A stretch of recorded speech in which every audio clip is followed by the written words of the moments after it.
Salut à tous, c'est Bismarck, on est de retour avec une émission totalement consacrée à l'international. Et puis pas l'économie internationale, si peut-être qu'on en parlera un peu, mais on va faire de la diplo, on va faire de la politique internationale. Et si on y arrive, on va essayer de faire ça très régulièrement, toutes les 3 semaines. Évidemment que les choses sont liées, évidemment. Mais simplement, il y a des éléments qui sont vraiment des éléments purement géostratégiques dont j'ai envie de discuter. Et j'espère qu'on va pouvoir vous y intéresser. Allez, c'est parti.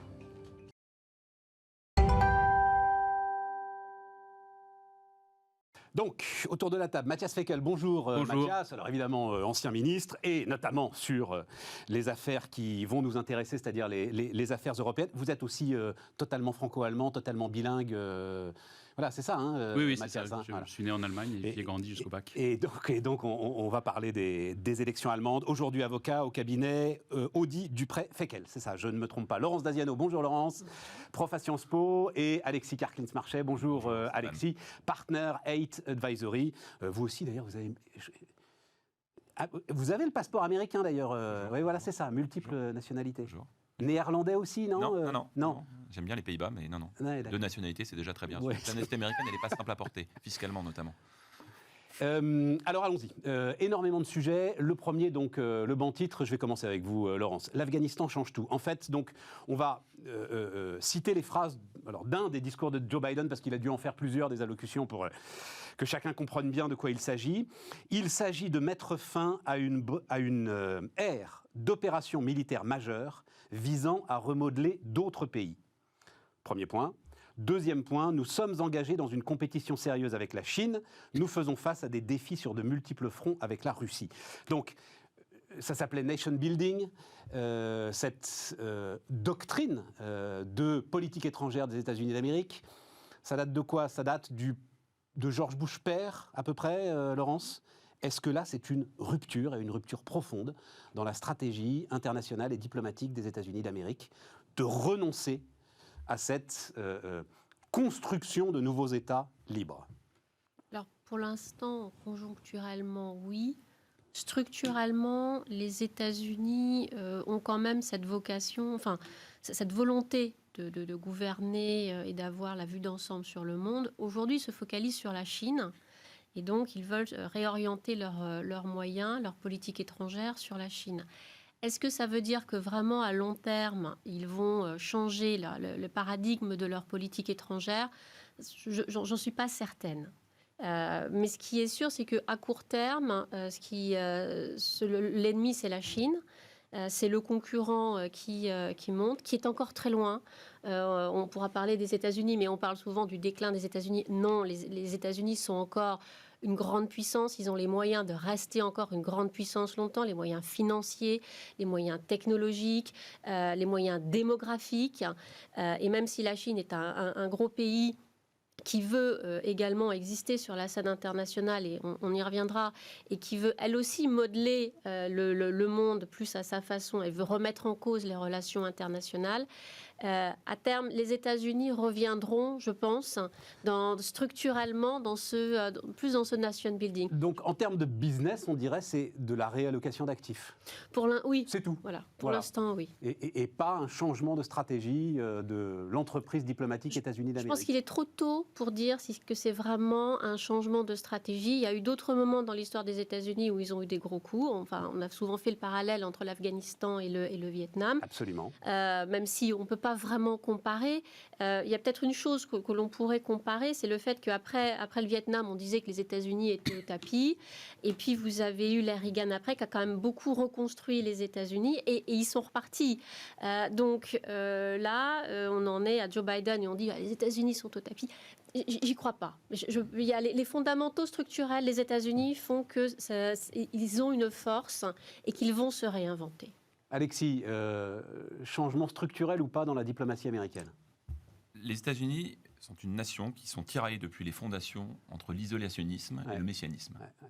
On a oublié, premier président, George Washington, il a 2 influences autour de lui. Il a son ministre des Finances, Alexander Hamilton, qui est pro-britannique, et il a Thomas Jefferson, qui est pro-France. Et donc les deux lui disent il faut absolument que les États-Unis s'engagent avec un pays, il faut qu'on se mêle de politique internationale. Et George Washington prend la décision de se mouiller avec aucune des 2 puissances européennes à ce moment-là. Et toute l'histoire américaine s'est construite sur ce balancier entre isolationnisme et messianisme.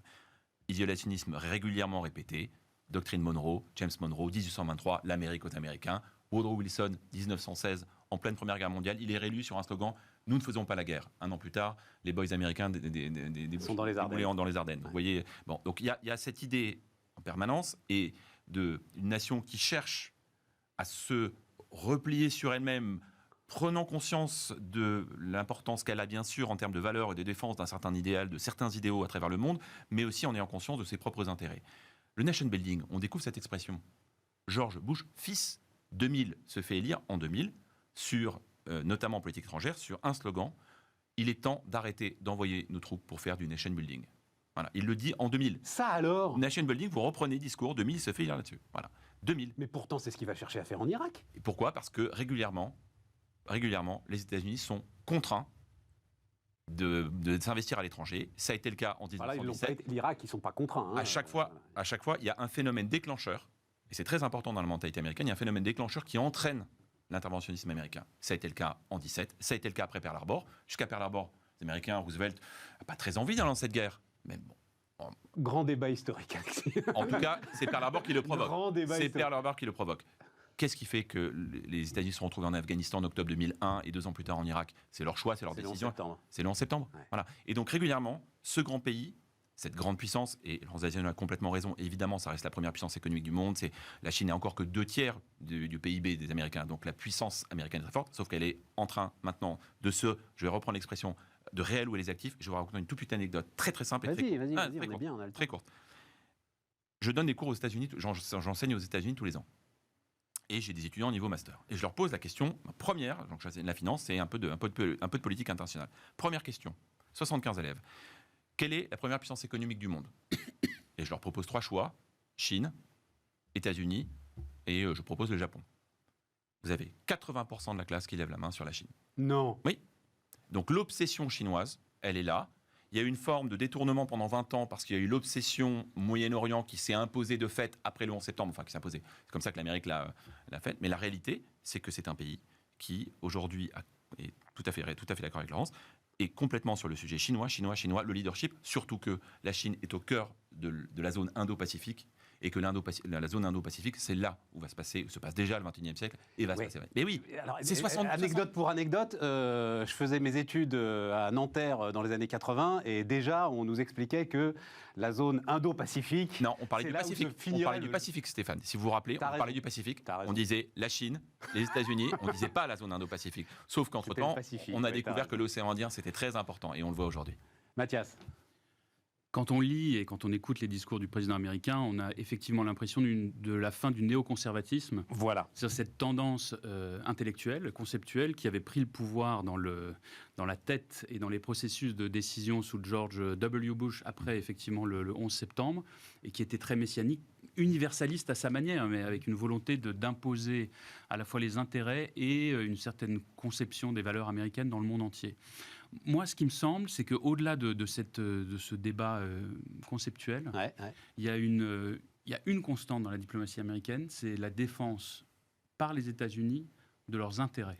Donc, j'énonce une évidence, mais il y a une rupture peut-être, mais il y a surtout une continuité. Tout le monde pensait en Europe naïvement, Biden, ça sera le contraire de Trump, il est gentil, il est ouvert, il est bienveillant, il est généreux, le multilatéralisme sera de retour. Ce qu'on constate, c'est que depuis les présidences Obama et la présidence Trump, vous avez des tentations de désengagement américain des affaires du monde. Lorsque le président Obama, en 2013, fixe des lignes rouges à la Syrie, et puis au dernier moment décide d'annuler les raids qui avaient été décidés en cas de non-respect de ces lignes rouges, on est déjà un peu dans cette conception-là, de dire, voilà, nos troupes n'ont plus vocation à être partout dans le monde, et nous n'avons vocation à intervenir que lorsque nos intérêts stratégiques sont en jeu. Et effectivement, moi, je suis parfaitement d'accord avec ce qui a été dit auparavant. Bon. L'intérêt stratégique aujourd'hui pour les États-Unis, ou en tout cas dans l'esprit des décideurs américains, c'est la Chine. C'est sa montée en puissance, c'est son expansionnisme de plus en plus fort. Parce que moi, je me souviens aussi, lorsque j'étais, moi, élève, ce qu'on lisait beaucoup dans les manuels, c'est que la Chine avait vocation à être une puissance pacifique et finalement enfermée dans son précaré, dans ses frontières naturelles, et n'avait pas de volonté expansionniste. Ce qu'on constate aujourd'hui à Hong Kong, à Taïwan, peut-être plus de force encore, c'est cela. Et donc, vous avez à la fois un enjeu international très fort, et puis un enjeu de politique intérieure.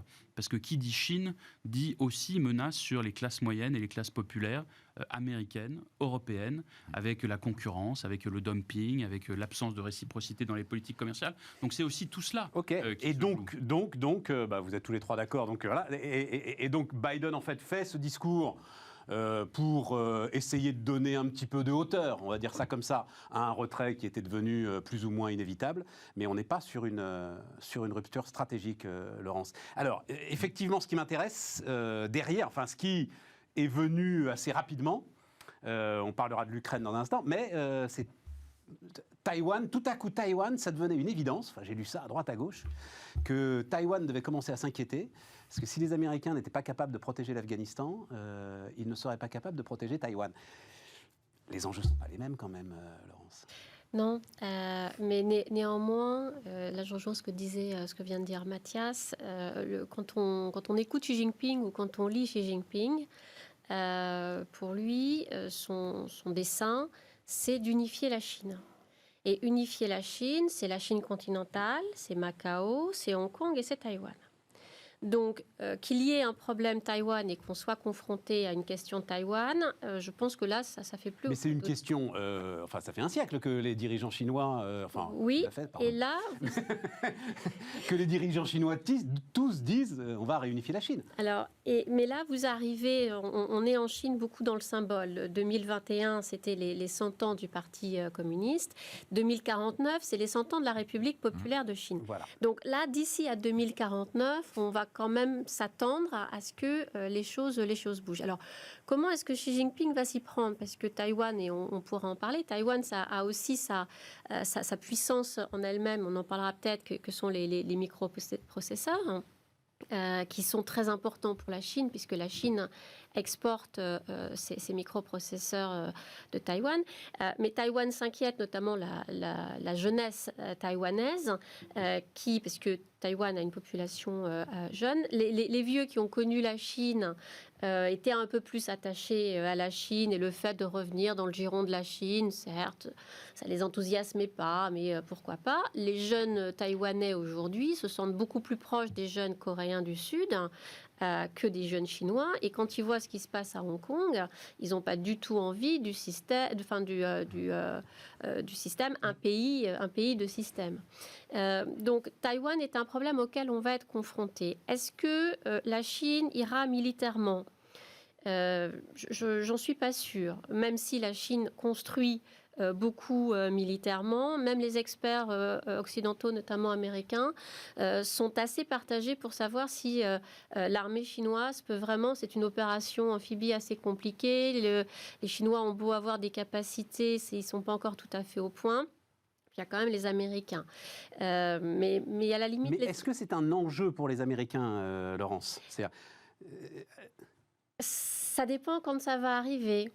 Ça dépend, est-ce que l'offensive a lieu la veille d'une élection présidentielle? Et les Chinois savent aussi choisir leur moment. Donc toi, tu penses qu'ils peuvent les laisser tomber à partir du moment où ils auront leurs propres usines de semi-conducteurs aux États-Unis qui commencent à être construites. Qui commencent à être construites. Et des enjeux de politique intérieure très forts. Oui. Aucune importance. Ah, oui, c'est intéressant. Moi, je suis plus dubitative. Alexis? Pour l'instant, les États-Unis sont en train de continuer à construire cette... entre guillemets, animosité, cette prise de conscience du leadership mondial. Parce que le sujet américain aujourd'hui, c'est le leadership mondial. Et Taïwan va être, à mon avis, le prochain sujet. Le leadership mondial. C'est le leadership mondial, c'est pas leur Stéphane. Crise intérieure. Stéphane, le cinéma Hollywood nous dit tout. Dans les années 30, Chaplin, c'est le dictateur. D'accord? Donc l'ennemi, c'est l'Allemagne. Vous regardez Hollywood, vous savez toujours qui est l'ennemi. dans les années 60-70, des films sur la guerre froide. À la fin des années 80, Piège de cristal que vous connaissez par cœur, Bruce Willis. Où est-ce que ça se passe ? Ça se passe à la Nakatomi Plaza. C'était le Japon qui devenait le grand ennemi, parce que le Japon rachetait tout. Il rachetait Hollywood, il rachetait la banque. Pendant quelques années, eux, ils savent faire des voitures qui tombent pas en panne. Les Toyota, c'est merveilleux. Le Onoïsme, le Toyotisme, c'est merveilleux. C'était l'avenir. Bon. Aujourd'hui, vous allez voir petit à petit. Il y a eu parce que c'était un passage qui m'avait beaucoup frappé, il y a eu le passage sud-africain. Alors, il y a un piège de cristal sud-africain et il y a un arme fatale sud-africain. Exactement. Voilà. L'apartheid, au moment où les États-Unis sont en Afrique du Sud. Voilà, au moment où les États-Unis sont en train de remonter la pression sur l'Afrique du Sud raciste. Voilà. Et donc là, vous allez voir qu'on va, dans les 10 prochaines années, à mon avis, il y aura un film sur Taïwan. Pourquoi ? Parce que Taïwan, The Economist a surnommé Taïwan l'endroit le plus dangereux de la planète. Ouais. D'accord ? C'était il y a quelques mois. Ouais. Alors, c'est peut-être un peu exagéré, mais c'est quand même, il y a une réalité. Ce qui peut... Donc tu penses, toi, qu'ils la défendront ? Je pense que la Chine va réfléchir à 2 fois avant d'attaquer Taïwan, contrairement à Hong Kong. Pourquoi ? Parce qu'à Hong Kong, il y a l'idée que, de toute façon, la rétrocession, elle a eu lieu en 97, elle était prévue, on va accélérer un peu le tempo, on a fait croire à tout le monde qu'il y aurait un pays de système, et on va accélérer le tempo. Taïwan, c'est pas comme ça. Taïwan, il y a une force, c'est que c'est 23 millions d'habitants, Hong Kong, c'est 7 millions, et en plus, ça touche, c'est dans la baie de la rivière des Pères, la continuité territoriale. Là, tu n'en as pas. Donc, qu'est-ce qui se passe ? Qu'est-ce qui va se passer, typiquement ? Eh bien, on va être sur un sujet où, attention, est-ce que la moindre invasion ou moindre tentative militaire est susceptible de déstabiliser l'économie mondiale. Si demain, la Chine se mettait à être un peu plus agressive à l'égard de Taïwan, effondrement des bourses, au risque d'effondrement des marchés, risque de pénurie, notamment sur les semi-conducteurs et sur tout l'électronique. Tu casses le monde électronique, ça fragilise la Chine. Or, la Chine a une peur bleue, il ne faut jamais l'oublier. Son objectif, c'est de la croissance, parce que sans croissance, il y a un risque de subversion politique, et ça, c'est la grande crainte des dirigeants chinois. Donc, tout ce qui peut être de nature à fragiliser la croissance, ce ne sont pas les Américains qui vont sauver Taïwan.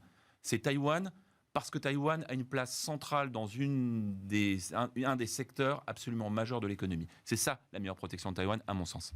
Donc TSMC, mais je crois que tous ceux qui regardent cette émission le savent, c'est quoi ? C'est 60% du marché de gros, mais c'est plus de 80% des semi-conducteurs de très haute capacité, les plus fins, etc. C'est très important pour le monde. C'est très important pour le monde. Et donc Taïwan a un pouvoir, a un levier. C'est une question de levier. Mathias ? Vous annonciez tout à l'heure qu'on ne parlerait pas d'économie, et finalement tout y mène quand même. Et je suis d'accord, je dis ça sur le ton de l'humour, mais la situation est évidemment tout sauf amusante. Je suis d'accord sur la clé de lecture économique de ce sujet, à la fois sur les velléités chinoises à Taïwan ou non, elles seront guidées par des intérêts économiques, et par ce que fera l'Occident au sens large. Moi, je ne vois pas, il faut toujours se méfier des pronostics parce que les événements peuvent s'emballer, mais je ne vois pas l'Europe, les Américains envoyer des soldats, des jeunes, de leurs ressortissants, mourir à l'autre bout du monde parce que tout d'un coup, il y aurait une annexion. C'est terrifiant, mais regardez ce qui s'est passé à Hong Kong. Vous aviez là aussi une jeunesse formée. Oui, mais c'est pas pareil, Alexis. Il y avait une rétrocession qui était prévue. Oui, dans la rétrocession, il y avait des traités internationaux qui, de manière très précise, prévoyaient des droits, prévoyaient la liberté de la presse. D'accord, mais déchirer un traité, c'est pas la même chose que d'envahir une île. Non, vous avez raison.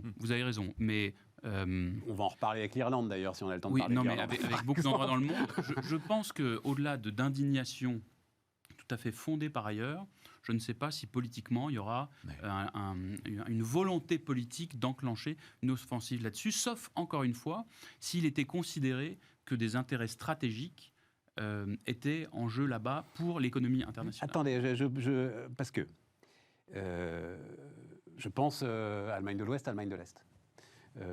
Économiquement, le choix n'est pas rationnel. Enfin, bon, bref, on va pas refaire l'histoire de la réunification.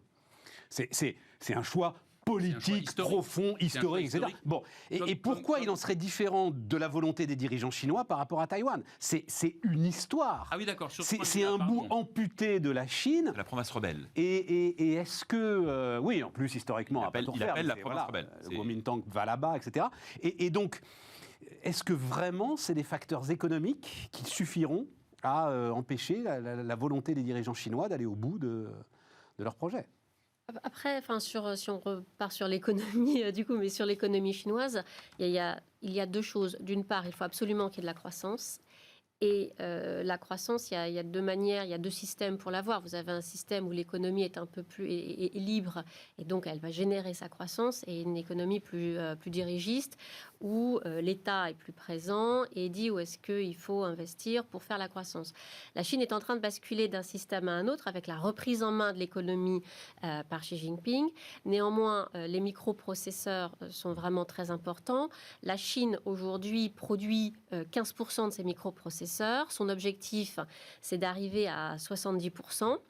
Parce qu'elle est très dépendante de Taïwan. Taïwan, ses deux plus gros clients sont les États-Unis et la Chine. Hein. Enfin, TSMC, ses deux plus gros clients sont les États-Unis et la Chine.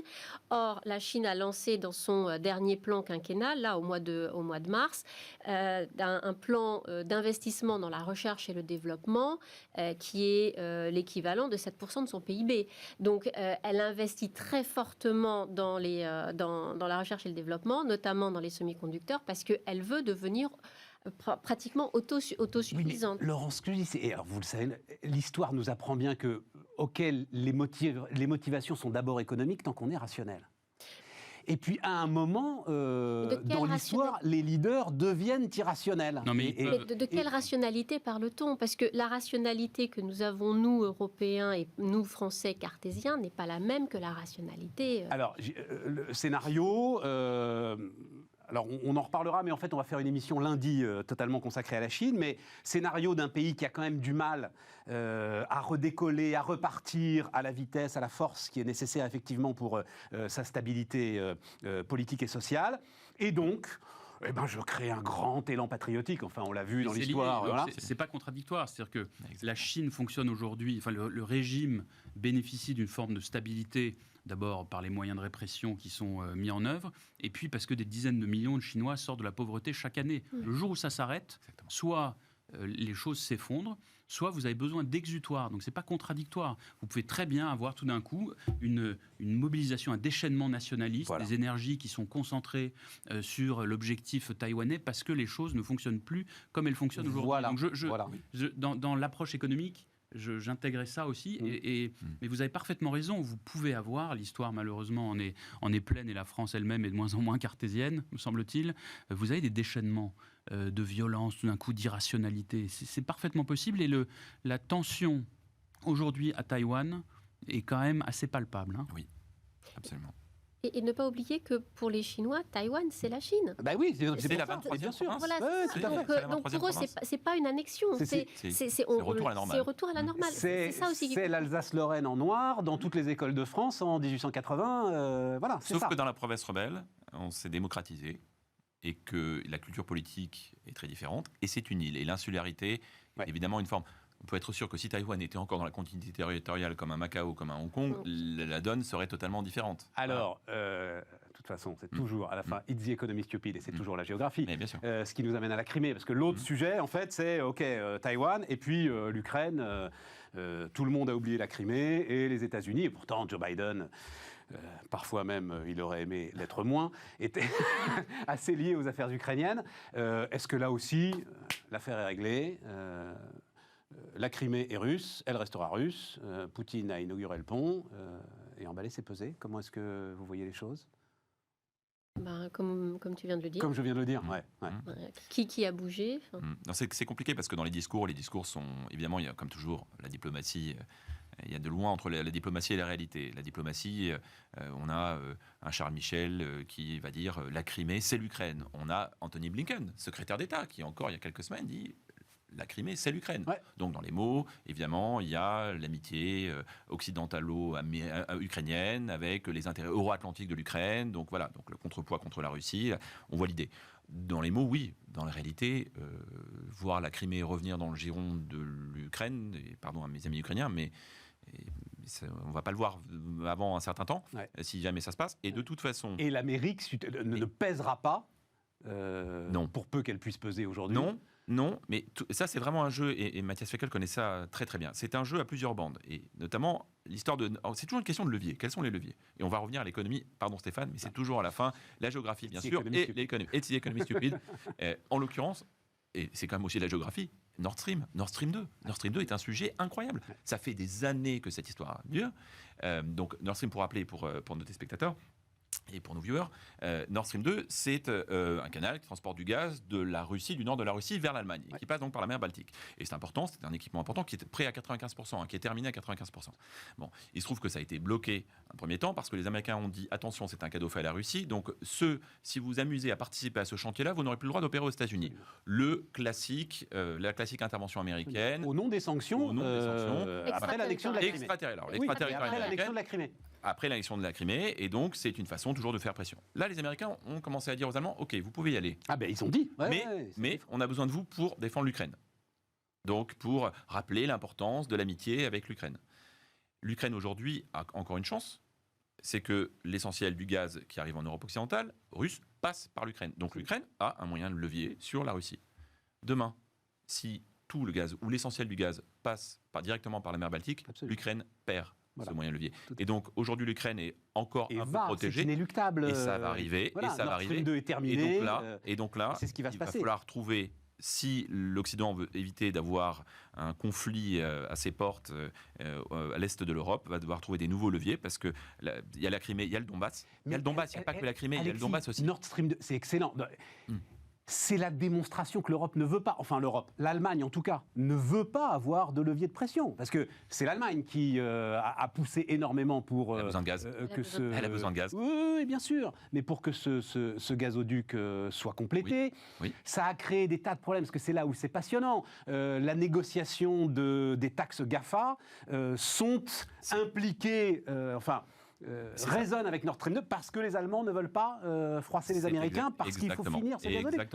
Exactement. Donc Mathias, vous êtes d'accord, c'est l'aveu de la part des Allemands que non, on ne veut pas peser sur la Russie et qu'on a trop besoin de son gaz.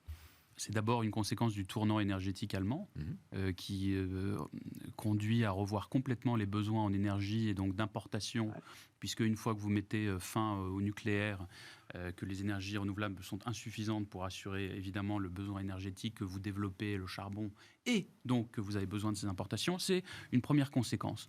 Alors la deuxième chose, c'est que il me semble quand même que l'Europe s'est honorée d'affirmer un certain nombre de principes du droit international dans toutes ces affaires, même si parfois ça peut apparaître comme des vœux pieux. Moi, je suis allé dans le Donbass quand j'étais au gouvernement, et vous voyez quand même... Donc c'est la région minière à la frontière entre l'Ukraine et la Russie. Voilà. Oui, et dans laquelle a lieu un conflit de souveraineté comme on a pu en connaître au XIXe siècle, enfin, j'imagine, en tout cas les livres d'histoire l'indiquent, au XXe siècle, et un conflit westphalien, c'est le traité de Westphalie, un conflit entre États, avec au milieu de tout ça des populations civiles totalement innocentes, qui n'ont rien demandé à personne et qui sont à la merci des bombes. Donc l'Union européenne n'a de sens comme projet politique que si, dans des situations comme ça, elle est aussi capable de rappeler les fondamentaux du droit international et quand même de prendre des décisions. Il y a eu des sanctions, il y a eu ensuite l'ouverture d'un dialogue très exigeant. Tu ne peux pas dire qu'il y a des sanctions quand en face, tu fais Nord Stream. Non, mais il y a eu des sanctions sur la Russie, ça a été suffisamment reproché au gouvernement français successif, ça a eu un impact suffisamment important dans des pans entiers de notre économie, y compris dans notre agriculture, donc on ne peut pas dire qu'il n'y a rien eu, c'est pas vrai. Il y a eu, c'est peut-être insuffisant, c'est peut-être pas d'un claquement de doigts que les choses se sont réglées, certainement, mais il y a eu des actes européens forts. Il y a besoin, dans le même temps, d'un dialogue avec la Russie. Évidemment, la diplomatie, c'est de se parler, c'est d'avoir des échanges, c'est pas tout d'un coup de se draper dans je ne sais quelle toge vertueuse et de faire la politique de l'autruche. Donc voilà, les choses sont extrêmement imbriquées, mais il n'est pas contradictoire d'avoir une lecture économique, une lecture presque cynique, en tout cas très lucide des choses, et d'être attaché à l'affirmation de certains principes. Moi, j'ajouterais même la lecture historique, parce que la Russie est orthodoxe. Vladimir Poutine fait beaucoup monter l'orthodoxie. Or, le cœur de l'orthodoxie russe, c'est Kiev. Absolument. Donc, si on ajoute la dimension historique plus profonde, le fait que la Russie s'intéresse à l'Ukraine, c'est ah non, ça d'accord. Oui, mais c'est très important. Oui, bien sûr. Mais Laurence, comment vous arbitrez? Moi, je dis, tu peux faire toutes les déclarations, avoir des gestes courageux, etc. et tout, quand en même temps tu construis un gazoduc qui va priver l'Ukraine de sa seule véritable arme, en fait, pour essayer de peser sur Poutine, c'est de la tartufferie.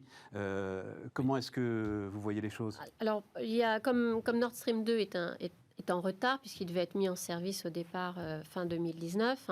La Russie a été obligée de re-signer avec l'Ukraine un contrat pour faire passer du gaz dans le gazoduc ukrainien. Je crois que c'est jusqu'en 2024 ou 2025. Donc jusqu'en 2024-2025, la situation est à peu près stabilisée. Ensuite, effectivement, il y aura, comme disait Alexis, il y aura plus de levier. Enfin, l'Ukraine n'aura plus de levier sur la Russie. L'Ukraine étant aussi un pays qui a quand même du mal à faire face à la corruption dans le pays, qui a du mal économiquement, donc qui n'a pas réussi non plus à construire une nation, et pour qui le fait de partir en guerre, on en parlait, le fait de faire un conflit, c'est aussi une manière de détourner l'attention. Laurence, quand tu as 30% de ton territoire et des régions minières importantes qui sont sous les bombes, comme le dit Mathias, c'est un peu compliqué aussi de construire une nation et de dynamiser l'économie. On peut leur accorder ça, quand même. On peut leur accorder ça, mais néanmoins, même avant, ils ne l'avaient pas fait. Oui, d'accord. Donc d'ailleurs, les Américains... Un mot, Alexis, parce qu'il faut qu'on marque une... Non, mais les Américains le disent très bien. L'Ukraine, on est avec vous, mais faites les réformes nécessaires, notamment en matière de corruption et en matière de réforme politique. Donc il y a aussi, c'est pas juste on soutient l'Ukraine parce que l'Ukraine est opposée à la Russie, mais deux toutes petites remarques, et on marque une pause, mais deux toutes petites remarques quand même très importantes. Effectivement, comme on l'a dit tout à l'heure pour la Chine vis-à-vis de Taïwan, dans l'esprit, c'est un peu moins fort, il ne faut pas faire des comparaisons trop faciles, mais dans l'esprit de beaucoup de Russes, l'Ukraine, c'est la même sphère culturelle, c'est la même sphère religieuse. L'État russe, ils étaient originaires de Kiev et de la région de Kiev, d'accord, avant de monter. Donc c'est un premier point très important. Deuxième point, on a tendance parfois, et c'est un pays que j'adore, je vais tous les ans en Russie, j'ai le bonheur de travailler avec des entreprises, et notamment des entreprises françaises qui réussissent très bien en Russie. Il ne faut pas oublier que le PIB de la Russie, c'est moins que l'Italie, c'est à peine plus que l'Espagne. Donc quand on parle de la Russie, évidemment, puissance militaire, puissance minière, etc., mais en termes de PIB, en termes de puissance économique pure, on n'est pas du tout sur le même niveau que la Chine. On est plus petit, c'est moins de production que l'Italie. Donc il y a quand même des moyens de pression, ce n'est pas l'Ukraine qui les a. Ce n'est pas l'Ukraine qui les a, ce sont les pays qui commercent avec la Russie. Et donc l'intérêt pour l'Ukraine, c'est d'arriver à avoir des alliés suffisamment forts qui soient prêts à se dire, si jamais la situation se détériorait à partir de 2024-2025 en Ukraine, voire même avant, si ça se passait vraiment très très mal, que l'Ukraine puisse se tourner vers des puissances alliées et que les puissances alliées puissent se retourner sur des sanctions économiques. Il y a les moyens, on les a beaucoup critiqués. Il n'empêche que ça peut être assez efficace, même si c'est critiquable, et qu'il faut bien sûr dialoguer avec la Russie, qui a un rôle évidemment majeur sur la planète. On marque une pause, les amis, on se retrouve dans un instant.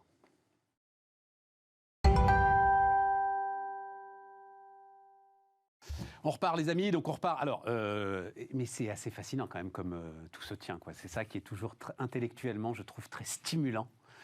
Et alors, j'ai décidé, on en reparlera une prochaine fois, qu'on laisse de côté le Proche-Orient, qu'on laisse de côté les recompositions d'alliances après justement l'arrivée des talibans en Afghanistan. On en reparlera dans quelques jours. Mais donc, restons en Europe. Et alors, en Allemagne. Donc, élection allemande. Alors, les derniers que j'ai vus, là, Mathias, mais globalement, c'est toujours les mêmes ordres de grandeur. Le SPD, donc 25%. La CDU, 20%. On rappelle qu'on vote pour un parti et non pas pour un candidat. SPD, 25%. CDU, 20%. Les Verts, 16%. Les libéraux, 13%. Et donc, Olaf Scholz, le candidat SPD, a l'air parti pour succéder à Angela Merkel. D'abord, est-ce que c'est aussi simple? Et si c'est le cas, qu'est-ce que ça change? Olaf Scholz, qui est aujourd'hui vice-chancelier, c'est ça, et ministre des Finances. Ministre des Finances, qui n'est pas le ministre de l'économie, c'est pas comme chez nous, voilà, ministre des Finances. Alors, moi, je me méfie toujours un peu des sondages, mais il y a une chose qu'incontestablement ils indiquent, c'est les dynamiques. Ouais. Et on sait que ce qui compte en politique, c'est la dynamique. Depuis quelques semaines, il y a une dynamique social-démocrate très forte en Allemagne, dû, à mon avis, en partie à une énorme bourde du candidat conservateur. Vous avez peut-être vu les images. Armin Laschet, où on le voit hilar pendant une allocution du président fédéral au moment des inondations, et où il est mort de rire. Alors, ça c'est affreux, mais je pense qu'il y a aussi des choses de plus long terme.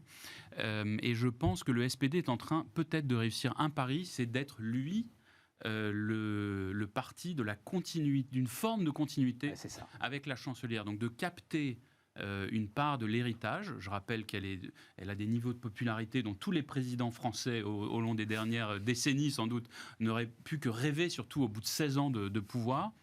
Elle est appréciée, respectée, sans doute même aimée de ses concitoyens. Il réussit à capter cela. Ils sont dans une grande coalition, les sociodémocrates, avec les conservateurs depuis des années. Donc, indéniablement, il y a une part du bilan qui leur revient aussi. Et puis, ils réussissent à montrer, sans volonté de rupture, sans tout bouleverser, qu'il faut sans doute apporter des correctifs à ce bilan. En matière sociale en particulier. Ouais. La force de l'Allemagne aujourd'hui, c'est son économie. C'est une économie puissante, avec des entreprises de taille intermédiaire en particulier qui sont magnifiques, qui sont implantées aux 4 coins du pays, qui sont adossées à un capitalisme familial très fort, fidèle au territoire, innovant, le Mittelstand. Ah bah oui, le fameux Mittelstand. Le Mittelstand. Mais qui s'inquiète, Mathias, parce que, on a souvent parlé de modèle mercantile très fortement exportateur. Plus de 200 milliards d'excédents tout au long des dernières années. Et surtout, moi, le truc, à chaque fois que je le vois, ça me frappe, c'est plus que la Chine. Oui, et c'est beaucoup plus que nous qui sommes... ça dépend des années, mais l'excédent commercial allemand a assez régulièrement, sur ces 10 dernières années, été supérieur à l'excédent commercial chinois. C'est un truc de dingue. Sauf que les meilleures choses ont une fin. Et que ce qu'on vient de décrire sur la Chine, vous me racontiez, Laurence, la double boucle, la Chine qui veut plus compter sur ses propres forces, sa consommation intérieure, etc. Les Allemands le savent, ça, évidemment, plus la mutation de l'industrie automobile. Donc, il vient au bon moment aussi pour réorienter un modèle économique. Mais il y a une réorientation vers l'Est, jusqu'à la réunification, en gros, et un peu après, l'ancrage européen, puis zone euro était très fort, et puis il y a une réorientation vers l'Est, Europe de l'Est, puis Chine et Asie. Ce qui est vrai aujourd'hui, c'est y compris pour les raisons qu'on a indiquées tout à l'heure, c'est la potentielle instabilité demain de cette partie-là du monde. L'Allemagne a intérêt à réorienter les choses, d'où sans doute un retour à l'Europe plus volontariste que ce que nous avons pu connaître, d'où peut-être, je l'espère, je fais partie de ceux qui souhaitent ça ardemment, une intégration franco-allemande aussi plus forte dans les prises de décision. Nous verrons, là aussi toujours méfiance, mais c'est comme le Pacifique,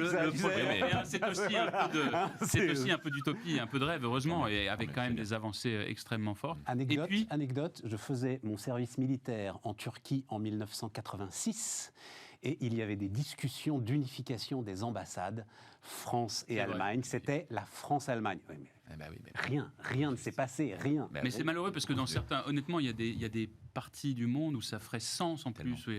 Moi, je crois beaucoup à l'intégration, à la fois à ce que certains domaines restent de souveraineté, mais on voit bien que les choix énergétiques, par exemple, politique énergétique française et allemande, qui sont totalement divergents, qui ont été élaborés chacun dans son coin, sans concertation, sans annonce, on voit bien que ça a un impact géopolitique, que ça a aussi un impact de politique intérieure. Enfin, ces bouleversements-là, si on veut remettre de la rationalité au cœur de l'Europe, il y a quand même intérêt à les construire ensemble. Et même Scholz, c'est le gars qui sur les peut sujets faire migratoires. On verra d'abord, c'est les électeurs qui vont décider ce qu'il en est. Et puis, on l'a pas dit, mais sa popularité personnelle très élevée. Est très élevée, bien plus élevée que celle du SPD. Parce qu'il est, ensuite j'arrête, mais parce qu'il est d'abord crédible, c'est un homme d'État, c'est une gauche de gouvernement. Je peux de rappeler ça aussi, c'est-à-dire que la gauche gagne quand elle est crédible et quand les gens se disent qu'en confiant les clés du pays, ce ne sera pas une grand n'importe quoi du matin au soir, mais qu'on sera centré sur les grands sujets et les grands enjeux, et que l'exercice du pouvoir sera fait de manière convenable. Tout dernier point, on sait que c'est un mode de scrutin très différent du nôtre. Donc ensuite, il y aura des tractations de coalition, parce qu'il y a une chose qui semble à peu près certaine, c'est qu'aucun parti ne pourra gouverner seul. Et donc là, en fonction du résultat, et parfois ça se joue à pas grand-chose, vous pouvez avoir des réorientations très fortes, à droite, au centre, vers l'écologie. Et c'est pour ça que le soir du scrutin sera passionnant. Alexis, vas-y. Pour rebondir sur ce que disait Mathias Feckl, c'est intéressant parce qu'on est vraiment dans une dynamique assez extraordinaire. Il évoquait les dynamiques et c'est exactement ce qui se passe en Allemagne. J'ai commenté dans notre émission, juste avant l'été, les élections en Allemagne et en disant finalement c'est intéressant, ce qui est en train de se profiler, c'est un duel entre la CDU. C'était au moment où Armin Laschet a été choisi plutôt que Markus Söder, vous savez, qui est celui qui dirige la Bavière et qui est du parti cousin, le parti frère de la CDU, la CSU, mais qui n'est que en Bavière. Et Markus Söder est une personnalité très populaire au centre droit en Allemagne, ce qui n'était pas du tout le cas d'Armin Laschet. Et c'est quand même Armin Laschet, on va dire, dans le parti principal, CDU, lui, il a été légitime. Donc, il est choisi. Et à ce moment-là, la CDU est donnée encore plutôt gagnante. Et le duel, on le voit contre Annalena Baerbock, donc celle qui est choisie chez les Verts, qui est une femme qui a des qualités, qui s'exprime bien, qui représente une nouvelle génération, qui fait partie des Realos en Allemagne, chez les Grünen. Donc vous savez, les Verts, il y a les Fundis et les Realos. Donc les Fundis sont les durs, en gros les Français, l'équivalent des Français, et puis les Realos, ce sont ceux qui gouvernent. Comme, ça veut dire quoi d'ailleurs, Realos? Réaliste. Voilà, donc les Realos, comme Winfried Kretschmann par exemple, qui dirige le Baden-Württemberg, qui a été réélu encore, Baden-Württemberg, 11 millions d'habitants, le sud-ouest de l'Allemagne, Stuttgart, Mercedes, Porsche, qui élit régulièrement des Grünen. Donc vous voyez quand même, c'est ça un Realos. D'accord. Bon, et donc Baerbock fait partie de ces. Donc c'est ça, Annalena Baerbock. Et en fait, elle fait une mauvaise campagne. Bon, l'achat est effectivement catastrophique. Elle a une histoire de plagiat aussi. De plagiat, derrière. C'est terrible. En Allemagne, déjà en France, ce serait bon, on dirait bon, allez, on passe. En Allemagne, impossible. Là, elle plagie une partie de son livre. En plus, ses diplômes, c'est pas très clair. Bref. Et Scholz. Personne n'aurait vu le SPD remonter, surtout que Scholz, on le rappelle, a été rejeté par son parti il y a 2 ans. Et là, il est choisi parce que, bon, de toute façon, il faut aller au casse-pipe. Et sauf que le casse-pipe, d'abord, il est maire de Hambourg, il a fait un très très bon travail, il a revitalisé complètement sa vie, il a fait un travail absolument remarquable. Il fait une campagne qui n'a rien de brillante, mais qui est très raisonnable, avec une affiche géniale. Il peut être la prochaine chancelière. Oui, génialissime. Et il reprend même la position. Donc, c'est du 2e degré, tout le monde le sait, mais ça fait rire les Allemands. C'est un humour très particulier, mais qui marche très bien en Allemagne. Et surtout, c'est quelqu'un qui rassure. Il est ministre des Finances, il n'a aucun problème avec la notion d'équilibre budgétaire, ça lui va bien. On verra quand même. Juste peut-être dernier point, et je ne vais pas prendre la parole trop de temps sur Laurence, mais il y a quand même cette idée que je trouve assez impressionnante. J'étais avec mes amis allemands de mon entreprise la semaine dernière, on parlait bien sûr des élections. Et je les voyais douter. C'est-à-dire que c'est incroyable, des gens qui sont dans le business, ils se disaient, mais je ne sais pas encore pour qui je vais voter. Je pourrais voter pour les 3, parce que bon, l'achète, ça nous rassure. C'est quand même la CDU, on sait où ça va, mais en même temps, Scholz, c'était un type sérieux. Et puis, il faut quand même un élan écologique, c'est important. Et finalement, pourquoi pas. On verra. Je pense que beaucoup d'Allemands, au moment de voter, vont vraiment se reposer la question, qu'est-ce qui est peut-être le moins aventureux comme solution. L'achat est vraiment pas bon, très objectivement. Mais on est sûr qu'il va rester d'ailleurs, parce que je lis à droite à gauche que justement le Bavarois pourrait, au dernier instant, la CDU. 3 semaines du scrutin, même le meilleur remplaçant. Non, ils ont commencé à lire des listes. D'accord. Alors après, ça va être toujours, Mathias Feckler a rappelé, c'est bien sûr une histoire de coalition. Quel va être le rôle des libéraux? On l'oublie, mais le FDP, donc le parti des libéraux, et c'est très important et bravo, parce que c'était un parti qui était tombé à 5% dans les élections. Or là, il est donné à 12-13%. Encore une fois, on verra. Mais Christian Lindner a sans doute un rôle à jouer. Bon, Laurence, sur l'idée, si on se met dans l'optique SPD, Scholz, etc. et tout, un peu ce que disait Mathias, est-ce que derrière, il peut y avoir un nouvel élan pour les constructions européennes? Enfin, qu'est-ce que ça change à la façon dont l'Allemagne regarde les choses et regarde l'Europe? Ce qu'on a dit, c'est que ce ne sera pas tant la figure du chancelier, même si elle est importante, c'est surtout la coalition qu'il y aura derrière, c'est-à-dire l'équilibre des pouvoirs. Et si on a une coalition telle qu'elle ressort actuellement des sondages, encore une fois, il faudra que les sondages soient confirmés, mais la tendance est là, ce qu'on appelle la coalition feu tricolore, c'est-à-dire à la fois la SPD, les libéraux et les Verts. L'engagement européen de ces partis est assez affirmé, avec, on verra, les écologistes qui auront, après, quelles seront les parités et les poids de chaque parti au sein de la coalition. Mais on verra que l'influence des Verts, l'influence des libéraux, ils ont tous un engagement européen. Donc, même si ce n'est pas tant le chancelier qui va marquer le chemin, mais ce sera vraiment la coalition, je pense que sur l'engagement européen de l'Allemagne, il n'y a quand même pas trop de doute à avoir. Les libéraux, peut-être un mot sur les libéraux, parce que c'est un parti très intéressant en Allemagne. Je les connais très mal, donc je suis... C'est un parti méconnu en France, qui a eu souvent un rôle charnière, c'est-à-dire qu'il a fait et défait les coalitions. Il a pu être en coalition avec la droite comme avec la gauche social-démocrate, et parfois d'ailleurs en basculant de l'un à l'autre, c'est lui qui a changé le chancelier. Il y a 3 grandes tendances, à mon sens, chez les libéraux allemands. Vous avez les libéraux attachés aux grandes libertés, et aux droits de l'homme, aux droits affirmés dans la Constitution, à l'état de droit, à la justice. Vous avez les libéraux attachés à la liberté économique, et qui sont très présents dans les milieux économiques allemands. Et puis, vous avez une 3e tendance, qui, à mon avis, n'a rien à voir avec le libéralisme, d'ailleurs, qui est un peu libéraux, tendance autrichienne, c'est-à-dire, en fait, assez poujadiste, parfois vraiment d'une droite extrêmement dure, avec des tendances anti-européennes, une espèce d'anti-impôt basique, un peu stupide, etc., et qui, ces dernières années, a souvent un peu pris le dessus. Ils sont dans le même parti, ces trois... Ils sont tous les trois dans le même parti qui, dans la crise, compliqué, la question de la sur les réfugiés ont été absolument lamentables, qui sur la Grèce ont été lamentables. Et donc, il y a ces trois tendances dans ce parti-là. Et il y a aussi la question ensuite, s'ils participaient à une coalition gouvernementale, lesquels de ces trois courants, comme on dirait en France, très important, prennent le dessus. Mais c'est un parti passionnant et encore une fois très important en Allemagne, vous avez raison de l'indiquer. Parce que, juste un mot à préciser aussi utilement, monsieur l'historien de l'économie, le libéralisme en Allemagne n'a pas un... Bah oui, mais il faut en dire un mot. Bien sûr. L'ordolibéralisme, il faut en dire un mot. Parce que c'est quand même, comment est-ce qu'on va appeler ça ? Un libéralisme sous contrôle. Voilà. Exactement. Alors, l'ordolibéralisme... Un mot, bien sûr. L'ordolibéralisme, c'est le libéralisme, je vais l'appeler comme ça, à visage humain. Alors pourquoi je l'appelle à visage humain ? Parce qu'il a été fondé par un certain nombre de professeurs d'économie, et notamment l'école de Fribourg, mais pas que. Par exemple, le plus grand théoricien de l'ordolibéralisme, qui est Wilhelm Röpke, lui n'était pas de Fribourg. Et Röpke a écrit des textes assez forts sur l'idée qu'il faut la liberté économique, mais il faut aussi un État qui soit très présent. Et l'État doit avoir deux rôles. Il doit avoir un premier rôle, c'est d'organiser l'économie. C'est-à-dire, contrairement aux libertariens autrichiens, où il y a l'ordre spontané chez Hayek, chez les ordolibéraux, la liberté, ça, elle s'organise. Voilà. Elle s'organise d'un point de vue juridique, elle s'organise avec des institutions, il faut une liberté des prix, il faut de la rigueur budgétaire, mais tout ça pour créer un ordre dans lequel les intérêts privés peuvent s'exercer. Mais ça va plus loin. C'est aussi une philosophie, l'ordolibéralisme. C'est une philosophie sur une certaine conception de l'humain. Il n'y a pas que l'économie. Röpke écrit il n'y a pas que la loi de l'offre et la demande. La société heureuse n'est pas qu'une question de prix et d'économie de marché. Il faut aussi de la culture, de l'éthique, de l'art, le sens de la communauté, le sens de la solidarité. C'est très, très, très influencé par la pensée chrétienne rhénane. Et donc cette pensée-là, elle est toujours forte. Elle a sans doute perdu de l'importance. Et le risque pour la CDU, c'est après 16 ans de pouvoir, elle ne s'est pas renouvelée, elle ne s'est pas recréée. Mais la CDU, c'était bien cette idée de porter le message de l'ordolibéralisme avec ses différentes composantes. Avec quand même un dévoiement du système dans une endogamie, et notamment, alors c'est très vrai pour l'industrie automobile, vous vous retrouvez avec une endogamie entre banques régionales, elles-mêmes sous perfusion, conseils régionaux et pouvoirs politiques, et industrie qui se débarrasse de l'ensemble de la concurrence au nom justement de l'organisation du marché. Oui, mais c'est anti-ordolibéral puisque les ordolibéraux sont extrêmement attachés à la concurrence.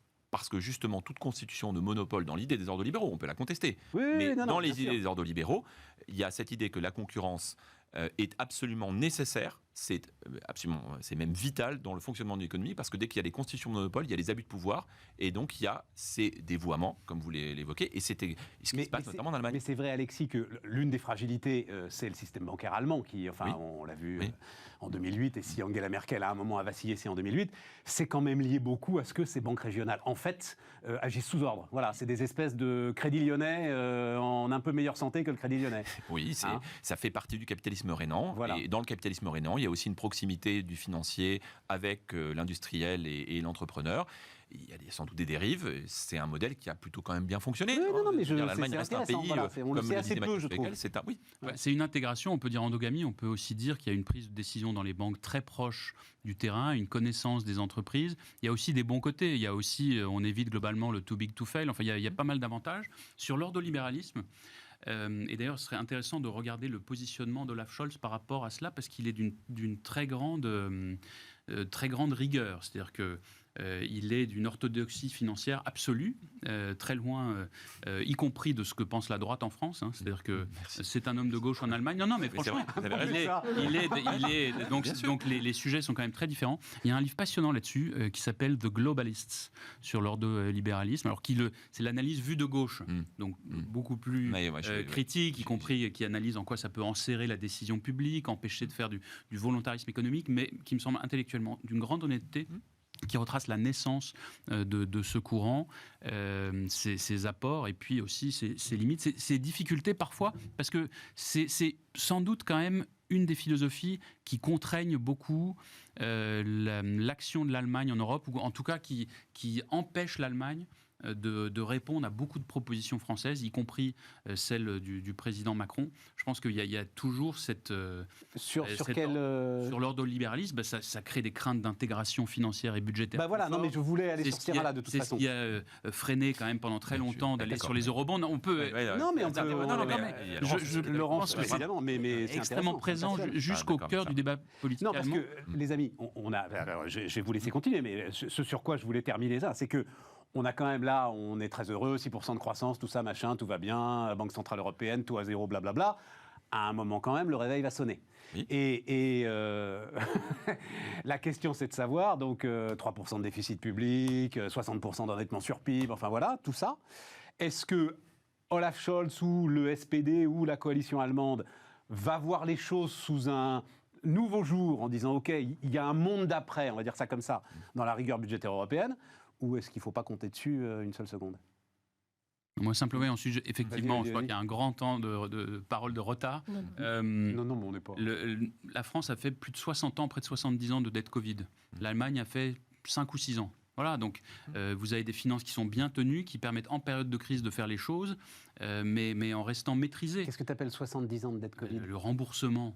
La durée de remboursement de la dette, il y a un papier dans les Échos il y a une quinzaine de jours très intéressant là-dessus, prouve l'emballement de notre endettement français et la manière plus rigoureuse. Moi, je ne conteste pas parce qu'il y a eu un volontarisme français, donc je ne veux pas du tout critiquer, ce n'est pas le but. En gros, on s'est endetté 7 fois plus que les Allemands pour la même crise, quoi. Voilà. Oui, et puis nous partions... une situation... Non, mais ce que je veux dire, c'est est-ce qu'on va retrouver... une attitude Schäuble, quoi, voilà, on va le dire ça comme ça. Oui, il est plutôt sur ces thèses, monsieur. Voilà, c'est ça. Laurence ? Oui, c'est vrai que l'Allemagne est partie dans la crise Covid avec un excédent budgétaire qui était, je crois, de plus de 50 milliards d'euros. Donc, par rapport à nous, c'était déjà plus facile pour Olaf Scholz de dire qu'il allait desserrer l'économie et subventionner son économie parce comme ça avait été bien géré avant, il avait déjà son coussin amortisseur. Et effectivement, aujourd'hui, au niveau européen, la France est vue comme un pays du Club Med. Hein. On n'est plus du tout, il ne faut plus du tout qu'on s'imagine qu'on est dans les pays du Nord. On ne s'imagine pas. Oui, il y en a quand même encore qui peuvent se l'imaginer. Donc oui, il faudra qu'on rende compte. Et le fait que les pays du Nord, du bout des doigts, et l'Allemagne de manière un peu plus volontariste, et puis parce qu'il y avait son poids au sein de l'Union européenne, et accepté le plan de relance, la mutualisation d'une partie... Les 750 milliards, voilà, etc. La mutualisation d'une partie de la dette, il faudra quand même rendre des comptes. Et c'est là que, sans critiquer ce qui a été fait dans les pays les uns et les autres, on se rend compte, par exemple, que les Italiens, avec Mario Draghi, arrivent à peut-être mieux gérer, ou vont peut-être mieux gérer, et que à la fois la dette Covid et ce qu'ils vont faire de l'argent qui va arriver. Et ce qui est intéressant, puisqu'on parlait du niveau européen, c'est de voir qu'aujourd'hui, l'Allemagne, Merkel s'en va, alors il y aura probablement une sorte de continuité en Allemagne. On va avoir des élections en France, on verra ce qui va se passer, mais aujourd'hui, l'homme un peu fort de l'Europe, ça pourrait être Mario Draghi. Alors mais oui, parce que c'est...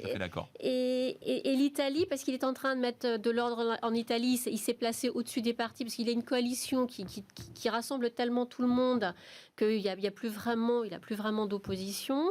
Il s'est placé très haut et à un niveau de technocrate, en disant « mais moi je vais gérer ». Et du coup, en Italie, il est très respecté. En Europe, il est très respecté. Et ce qu'il est en train de faire de l'Italie, alors malheureusement, la durée de vie d'un gouvernement italien est assez limitée. Et en plus, il y a l'élection du président de la République italienne qui va intervenir au mois de février. Et ça tente quand même aussi beaucoup... élu par le Parlement, le président de la République italienne. Oui, mais bon, et c'est un poste qui... Ça amène des turbulences ? Oui, parce que Mario Draghi s'y voit bien aussi. Donc c'est une tentation pour lui. Donc, ça pourrait être le prochain président. Voilà. Oui, mais à ce moment-là, il n'a plus de levier s'il fait ça. Non, et justement, il n'a plus les leviers, mais il a un rôle moral. Enfin, le président joue un rôle moral. Et comme il s'est placé au-dessus de tout, aujourd'hui, l'Italie est dans une bonne dynamique. Pour moi, c'est vraiment l'homme fort européen du moment. Mais ensuite, il va falloir voir comment ça évolue, notamment parce qu'il n'est jamais à l'abri. Alors, il ne peut plus y avoir d'élections législatives, enfin, il ne peut plus y avoir d'élections les prochaines élections législatives, il ne peut pas y avoir de renversement avant, parce que le président italien ne peut dissoudre qu'une seule fois, il l'a fait, donc maintenant la législature actuelle ira jusqu'au bout, mais Mario Draghi peut partir avant. Il y a un tout petit complément d'information, et je suis absolument d'accord avec Laurence Daziano sur la stature, le rôle de Mario Draghi, avec en plus une campagne électorale qui commence en France, même si la France prend la présidence de l'Europe l'année prochaine. Mais il y a des résultats derrière ? Et alors, c'est exactement mon point. C'est-à-dire que pour le moment, j'allais dire, Mario Draghi a rétabli une forme de cohérence, d'apaisement dans une société politique italienne qui était extrêmement animée, et très chahutée, mais il vient avec... Dans les 750 milliards, l'Italie, c'est plus de 200 milliards. Donc, c'est le premier bénéficiaire du plan de relance européen. Donc, il est dans la partie facile. Donc, il va y avoir une attente de tous les Européens, et notamment des contributeurs nets. Bien sûr, l'Allemagne. Mais encore une fois, l'Allemagne, sur le plan de relance européen, a joué le jeu, n'a jamais été avec les pays frugaux, a justement pu assurer ce rôle de transmission entre les Néerlandais, les Autrichiens et les Scandinaves d'un côté et les Latins de l'autre qui avaient besoin d'argent. Et donc l'Allemagne a joué vraiment joué le jeu européen parce que c'est toujours le pays le plus gros contributeur net. Bon, eh bien, pour Mario Draghi, il a finalement assez peu de temps pour être celui qui restaure une certaine forme de cohérence européenne, qui renoue avec l'élan européen, en tout cas l'ambition européenne, du grand projet européen. Il en a la capacité, mais il faudra qu'il y ait des résultats sur l'économie italienne assez vite, parce que en étant le premier bénéficiaire de loin du plan de relance européen, il va falloir que ça puisse se voir dans les résultats. Il faudra voir les résultats en termes d'économie, en termes de transformation d'un pays qui a un certain nombre de retards, qui a aussi des entreprises absolument magnifiques. Tu ne peux pas voir des résultats sur un plan de relance, tout le sujet, de modernisation de l'industrie, de remise à niveau du Sud. Quand Draghi prendra un peu de recul, que ça soit l'année prochaine en février à la présidence de la République ou à la fin de la législature l'année suivante, vous pouvez être sûr que derrière, il y aura une forme de continuité. En tout cas, il va tout faire pour choisir une équipe qui sera dans la continuité. Le seul risque, c'est Fratelli d'Italia, qui, moi, me fait plus peur, qui est le parti de droite eurosceptique, assez conservateur, voire très conservateur, et qui pourrait faire à nouveau déraper la politique italienne. Mais pour l'instant, on n'en est pas encore là.